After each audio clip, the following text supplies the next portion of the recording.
معصوم فرما رہے ہیں کہ جی ہمیں فائلیں دکھائی گئیں، ہمیں یہ کیا گیا، ہمیں وہ کیا گیا۔ وہ بھئی آپ کوئی جو ہے وہ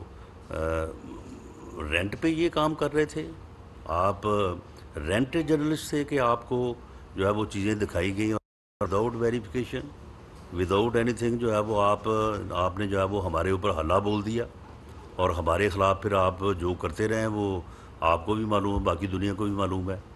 تو اب آپ آگے کہتے ہیں کہ جی ہمیں اب جو ہے وہ روکا جا رہا ہے، تو ہم اب جو ہے وہ رک نہیں رہے۔ بھئی اگر آپ نے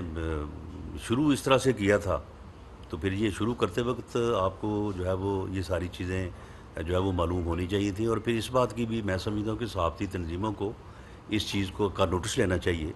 کہ اگر ایک آدمی خود کہے کہ اس نے اپنی صحافتی ذمہ داریاں نبھاتے ہوئے کسی کے کہنے کے اوپر جو ہے وہ کسی کے اوپر اس طرح سے الزام تراشی کی ہے وداؤٹ ویریفیکیشن، تو اور پھر ایسا کرنے کا جو ہے وہ کچھ مفادات بھی حاصل کیے ہیں، تو یہ تو پھر ایک صحافیانہ جو قدریں ہیں ان کو جو ہے وہ میں سمجھتا ہوں کہ ایکسپلائٹ کرنے والی بات ہے۔ صحافتی تنظیموں کو یہ چاہیے کہ وہ ان چیزوں کا جو ہے وہ نوٹس لیں، اور اس نوٹس کے بعد پھر صحافی تنظیمیں جو ہیں وہ اس کے اوپر جو موقف اختیار کریں، اگر وہ موقف اختیار کرتی ہے کہ نہیں جی وہ جسٹیفائی کرتے ہیں